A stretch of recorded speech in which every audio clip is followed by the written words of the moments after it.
석유공사가 지금 이 파산 사태가 그러니까, 나서 예. 이번에 포항도 석유공사 돈으로 개발 못해서 국민세금 써야 되는데 그러니까. 그걸 또 다시 거기 가서 지금 막 던지고 있거든요. 보니까 또 하필이면은 정권에 붙잡혀있는 SK가 가서 또 설치고 있고, 야 이거 대형 사고 치겠다는 생각이 듭니다. 근데 그 아브라함인가 뭔가 하는 그 박사는 실제 제대로 된 회사를 가지고 있는 것도 아니었다는 거잖아요. 네? 거의 뭐 네. 페이퍼 컴퍼니 수준이었다는 거잖아요. 근데 석유공사가 일단 또 사과를 했긴 했더라고요. 아니 석유공사가 그 아브레우 측에 서서 액트죠. 예. 액트지오 쪽에 서서 국민들한테 이거는 아닙니다. 건실한 회사입니다. 이렇게 해주는 예가 어디가 있었어요? 그러니까 말이 안 되는 예. 거죠. 본인들이 제대로 검증을 해서 그런 제대로 된 예를 들면은 뭐 회사에게 용역을 맡겼는지부터 사실 감사를 받아야 되는 업체예요. 이 업체는 현실적으로는. 근데 그 공사에 간 그 누군가가 대통령하고 엄청나게 친분이 높다는 거 아니겠습니까? 그리고 난 다음에 갑자기 이 사람이 등장을 했단 말이죠. 그리고 이 4년 동안 국세를 탄압해가지고 거의 법인의 자격도 박탈당했던 이 회사가 막 전 세계에서 마치 석유에 관해서는 마치, 제일 대단한 회사인 것처럼 막 소개가 돼요. 그런데 그 사람이 하는 말을 잘 들어보면은요, 실제 석유가 있다는 것도 아니고요, 그냥 누구나 할 수 있는 말이에요. 그냥 있을 것으로 추정이 된다. 그럴 가능성도 있다. 근데 이게 하고 이제 뚫어봐야 한다는 근데 거잖아요. 이게 대통령 입으로만 가면 있다가 돼버리니까 하는 말이죠.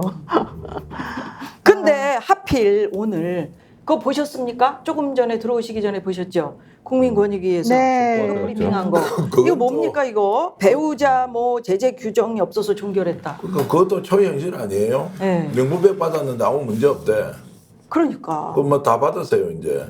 누가 공직자 다 부인이 주는 사람 있어야지 맞지. 난 공직자 부인이 아닌데. 아니 그러니까 공직자 부인이 이제 이런 거 받더라도 300만 원짜리 명품백 정도 받아도 요 정도는 이제 박절하게 거절하지 못하는 것들을 다 받아가지고 문제 없다고 이제 권익위에서 결론 내준 거 아니에요.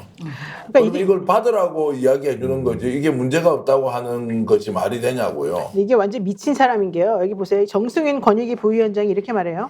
대통령 배우자에 대해서는 청탁금지법상 공직자 등의 배우자 제재 규정이 없기 때문에 종결한 데가 끝이거든요. 네, 끝이에요. 근데 이게 정말 말도 안 되는 소리예요. 왜냐하면 이 부정청탁금지법 8조 4항을 보시게 되면요. 뭐라고 나오냐면 공직자 등의 배우자는 공직자 등의 직무와 관련하여 1항 또는 2항에 따라 공직자 등이 받는 것이 금지되는 금품 등을 받거나 요구하거나 제공받기로 약속해서는 아니 된다 이렇게 돼 있어요. 그러니까 그 얘기는 부인에 대한 제재가 없다 하더라도 받으면 안 된다는 조항이잖아요. 그 얘기는 받았냐 안 받았냐는 일단 판단해 달라는 얘기예요. 그렇죠. 그게 이 김건희 여사가 그러니까 이 김건희 씨를 고발한 그 단체에서도 김건희가 받은 그 백이 파우치냐 백이냐 300만 원 이상이 명품이냐. 뭐냐 이게 받으면 안 되는 그 100만 원 300만 원 그 요건이 있지 않습니까? 그 요건에 맞지 않는 것을 받았느냐 안 받았느냐 이걸 먼저 판단해 달라는 얘기였기 때문에 배우자에 대해서 처벌하는 규정이 없다 하더라도 권익위가 해야 될 일은 실제 그런 백을 받았는지 그 백은 받으면 원래 안 되는 것을 받은 것이었는지 이거에 대한 명확한 결론은 내려줬어야 된다는 거죠. 아니 제가 오늘 하필이면 왜 오늘 권익위에서 명품백에 대해서 이러한 결론을 내렸느냐라고 이제 말씀을 드렸던 것이 여러분들 보셨잖아요. 비행기 올라서 비행기 오르기 전에 앞에 인사할 때 에코백 드셨죠. 에코백 들었어요. 네. 바이바이 플라스틱 뭐 그래서 들었는데 이게 이상하잖아. 아니 국민들이 볼 때 이런 가식적인 어떤 그런 그 모습으로 느껴지는 듯한 예, 집에 다 알잖아요. 명품백 있는데 왜 저 복장에 저는 무슨 초등학교 그 신발주머니인 줄 알았어요. 물론 뭐 그 복장에 그거 들어도 되지만 그래도 조금 예쁘장한 어떤 에코백은 캐주얼한 복장에 좀 어울리고 그다음에 그런 복장이면 예쁘장한 어떤 싼 백 이렇게 들고 뭐 우리나라에 있는 건실한 기업들 홍보도 좀 해주고 그러시면 좋잖아. 오늘 하필 이렇게 딱 발표를 하고 요거를 딱 에코백을 들고 나갔단 말이에요. 그러면 국민들이 볼 때 어떻겠습니까? 쇼를 한다고 생각하겠죠. 상상이 다 되는 거예요. 집에 명품백 있는데. 더 중요한 건 아니 그리고 네. 이거 제가 아까 말하다 말았는데 더 중요한 건 이 에코백 가지고 쇼한 것도 문제지만 대통령에 대해서 이 권익위가 제대로 얘기를 안 해준 거가 제일 문제예요. 뭐냐면 대통령 배우자에 대해서는 제재 규정이 없는 건 맞아요. 하지만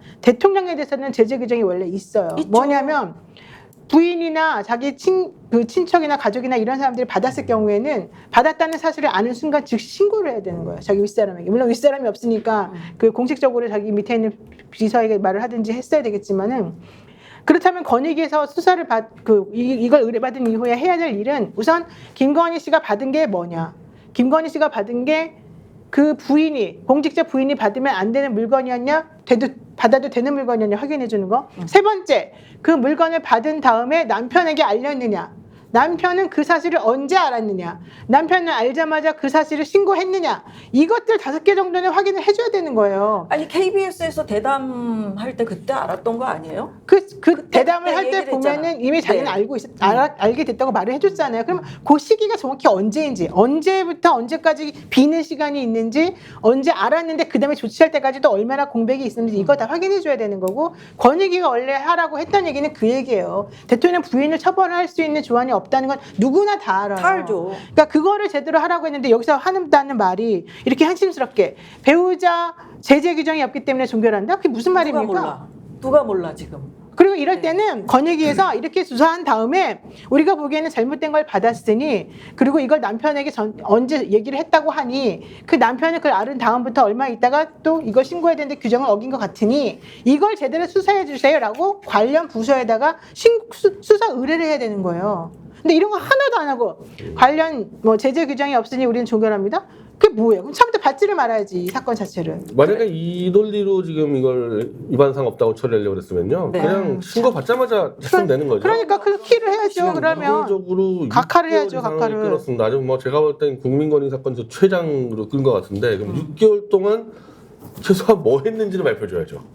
어떻게 뭐 했는데 어느 정도까지 누굴 했는데, 조사했는지, 조사 내용도 없어요. 참고인을 조사했는지, 김건희 여사를 불렀는지, 소환 조사를 했는지, 서면 조사를 했는지, 준 사람인 최재형을 어떻게 조사했는지, 실질적으로 그러니까 처벌 규정이 없다라고 하는 것을 모르지도 않았을 텐데 6개월 동안 뭐 했는지, 왜 대통령에게도 안 물어봤는지 이런 걸 확인해야죠. 그래서 야권이 김건희 여사를 둘러싼 각종 의혹이 해소되지 않은 상황에서 동행 순방 부적절하다 비판하고 있는 거잖아요. 뭐 당연한 이야기고요. 저는 이제 정성윤 교수가 부산대 교수 출신이지 않습니까?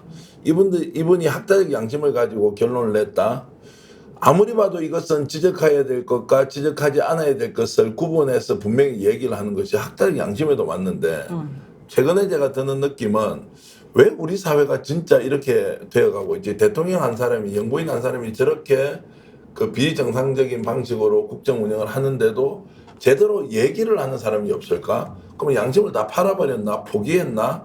뭐 이런 생각이 들고요. 그 국민적 의혹이 저렇게 많은데도 투르크메니스탄하고 뭐 우즈베키스탄하고 간다고 뭐 광물 외교한다 막 이렇게 가면서 당당하게 나가잖아요. 그리고 검찰 인사 다 해가지고 정말로 수사하겠다는 사람 다 날려버리고 뭐 이제 이런 상황들을 그냥 쳐다보면서 별 문제 아니다. 그 심지어 국민의힘 국회의원 중에 한 사람은, 저 진주에 있는 사람은 뭐 국민들한테 줄 25만 원 가지고 하면은 뭐 100몇십 번을 그 시출을 할 수 있다 이런 이야기도 하면서 완전 황당무계한 이야기가 매일 연속해서 터지는데도 아무런 대응을 못하고 다들 오히려 대통령한테 박수치는 저 사람들 정말 국민으로 인정을 해야 되느냐 마냐 이 생각까지 하거든요. 아니 근데 오늘 이게 수사가 이렇게 늦어지고 있는데 그 참고인으로 출두를 해야 될 그 행정관 2명도 같이 갔다면서요? 그거 쳐다보라고 하는 거 아니에요? 쳐다보라고? 한번 봐. 너 데려가네요. 누구 조사하는지 한번 봐. 뭐 이제 이렇게 하는 거 똑같은 거 아닌가요? 그러니까 그러면 이제 둘 중에 하나겠죠. 좋다. 당장 돌아오는 대로 다 소환하겠다 하거나 아니면 와, 저 정도 하면 정말 겁나구나. 나도 조심할까. 뭐 이 둘 중에 하나 생각하지 않겠어요? 지금까지 어쨌든 하는 입장 볼 늦어지지. 때는 이제 이 수사기관에다가 시그널 주는 거죠.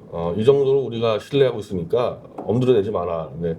그게 똑같은 사례가 장시호 녹취록의 김영철 검사예요. 예. 바로 북부지검의 차량 검사로 승진시켜 버렸습니다. 그러니까 이 건도 우리가 꽉 보호하고 있으니까 수사기관에 딴 생각하지 마라는 시그널을 줘버린 거죠. 그러니까 그 참고인들을 만약에 안 데려가면 나 없는 동안에 그들에게 어떤 식으로 니네들이 정보를 받아내고 수사를 할지 모르니 건드리지 말아라. 이제 이런 취지를 저는 데려간 거라고 봐요. 지금. 그럴 수도 있겠네요. 그럴 수도 있어.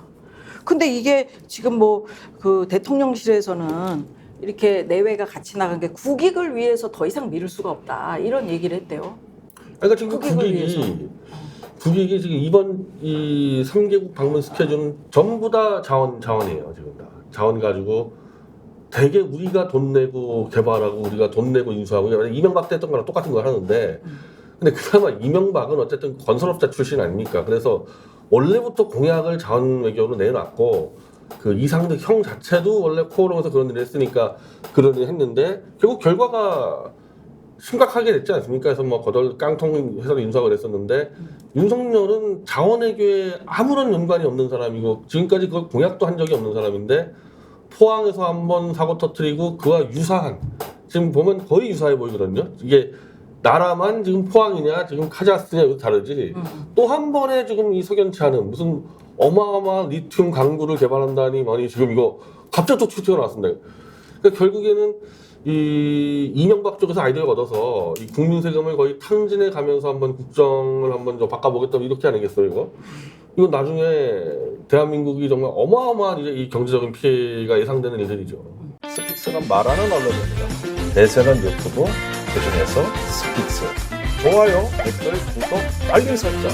여러분이 저희를 사랑해 주시고 우리가 여러분을 사랑하는 4가지 방법입니다.